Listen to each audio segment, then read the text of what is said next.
Olá, queridos! A gente já está entrando no finalzinho da nossa revisão de processo do trabalho e agora a gente vai falar um pouquinho sobre alguns procedimentos especiais, ou seja, procedimentos processuais que são utilizados em face de algumas situações específicas. O primeiro deles são os dissídios coletivos. Os dissídios coletivos, eles vão ser utilizados para tutelar o direito de um grupo de trabalhadores, ou seja, uma categoria econômica ou uma categoria profissional. E os dissídios coletivos se relacionam muito com a questão da representatividade por meio dos sindicatos. Então, os dissídios, regra geral, eles vão ser as relações processuais nas quais os sindicatos vão representar as categorias econômicas ou profissionais para conseguir tutelar interesses. Mas, se não houver um sindicato para conseguir representar aquela categoria econômica ou profissional, aqueles trabalhadores vão ficar desamparados? Não, eles vão poder ser representados pelas federações ou pelas confederações, tá? As federações, que são aquelas que têm que ser constituídas por no mínimo 5 sindicatos, e as confederações que têm que ser instituídas por 3 federações, tá bom? Então, quem vai poder instaurar esses dissídios? Os sindicatos, as federações e as confederações. Também vai poder instaurar esses dissídios o Ministério Público do Trabalho, e ele vai poder fazer isso nos casos de greve, tá? Porque existe o interesse público que se relaciona com a instauração dessa greve. E aí o Ministério Público, para tutelar esse interesse, vai poder entrar com esse dissídio coletivo. Como é que a gente vai classificar esses dissídios? Eles vão poder ser econômicos, jurídicos e mistos. Mistos são aqueles dissídios de greve, tá? Eles também são chamados de misto, então não se amedrontem quando verem esse tipo de terminologia.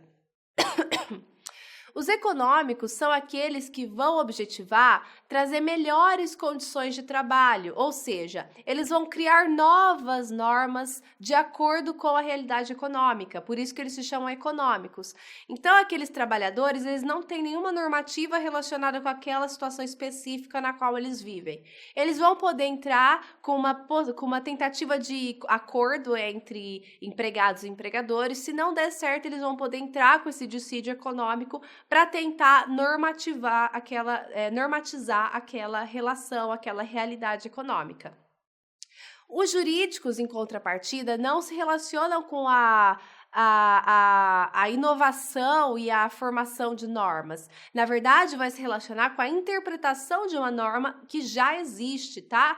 Mas cuidado, que a OJ 7 da SDC, ou seja, a seção de dissídios coletivos do TST, fala que essas normas que vão ser interpretadas nesses dissídios jurídicos não podem ser genéricas, ou seja, não vai poder ser uma legislação, tipo a Constituição Federal, a Consolidação das Leis do Trabalho. Geralmente é utilizada para interpretar cláusulas que já estão em algum acordo ou convenção coletiva, tá?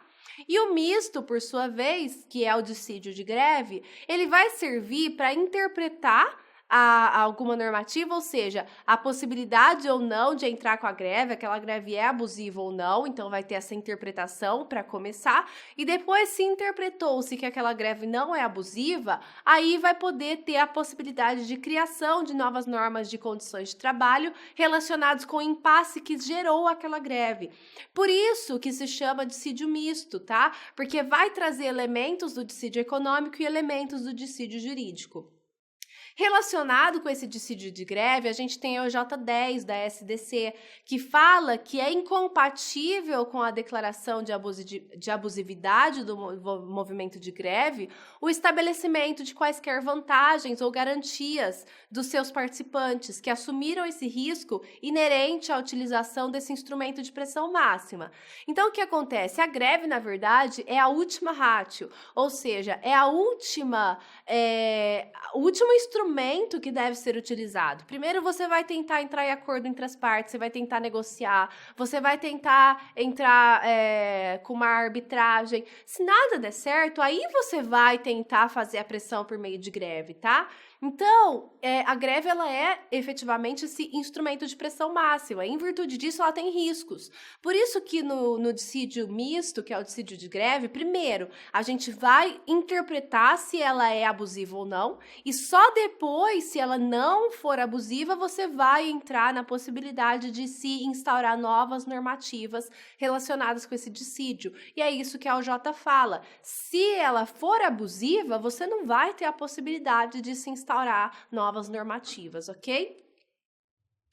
Competência, quem que vai ter competência para julgar esses dissídios? Já adianto que vara não tem competência para dissídio coletivo, tá? E a competência vai se relacionar com a abrangência desse conflito. E para se estipular qual é a abrangência, a gente vai olhar sempre para a categoria profissional, ou seja, categoria dos empregados. Então, qual é a abrangência daquela categoria que está discutindo algum interesse no dissídio coletivo? Ela tem abrangência de um TRT só? Então, vai ser esse TRT que vai ter competência para julgá-lo. Agora, se a abrangência dessa categoria profissional passa da competência de um TRT e abarca 2 TRTs, aí eu vou para o TST, tá? Então, a área de abrangência é maior do que um TRT. Exceção!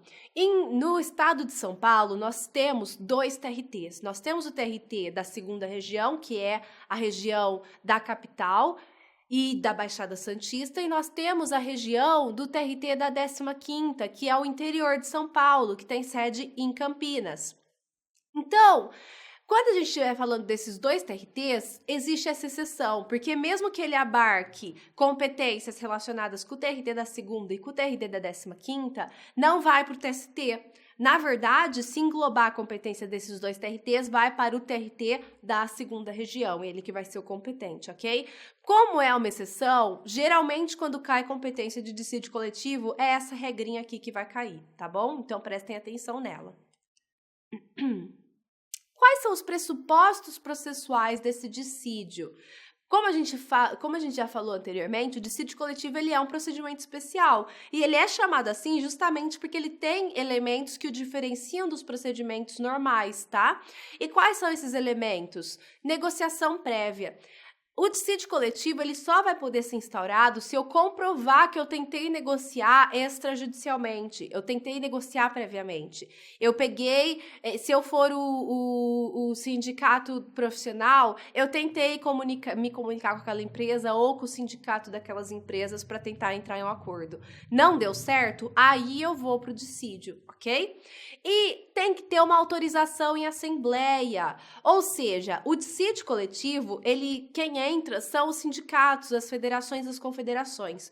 Só que eles entram tentando representar uma categoria, ou seja, eles estão representando o interesse de outros indivíduos. E por isso a gente tem que ter essa autorização na assembleia desse sindicato, dessa categoria, para conseguir comprovar que efetivamente ele está representando os interesses que foram discutidos nessa assembleia. Então, efetivamente, esses indivíduos falaram, não, a gente quer entrar com esse dissídio, a gente quer que vocês representem esse nosso interesse, tá bom? Esse é o nosso interesse, entrar com esse dissídio.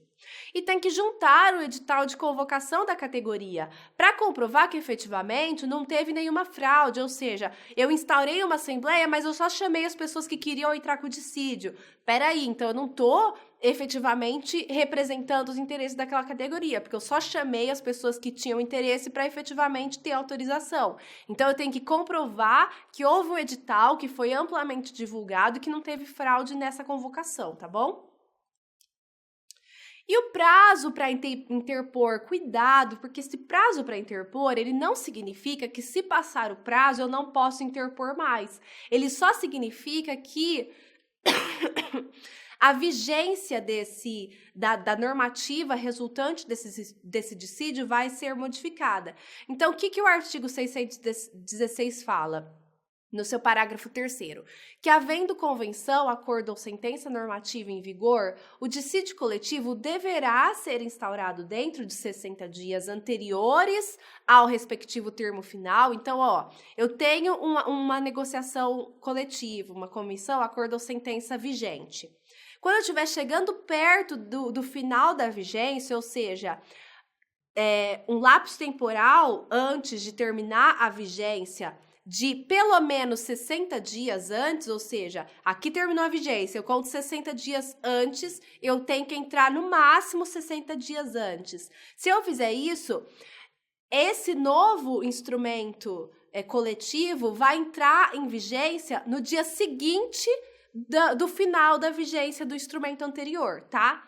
Então, essa questão do prazo para interposição se relaciona com isso, não se relaciona efetivamente com a possibilidade ou não de eu entrar com o dissídio coletivo, ok? Então, prestem atenção nessa diferença.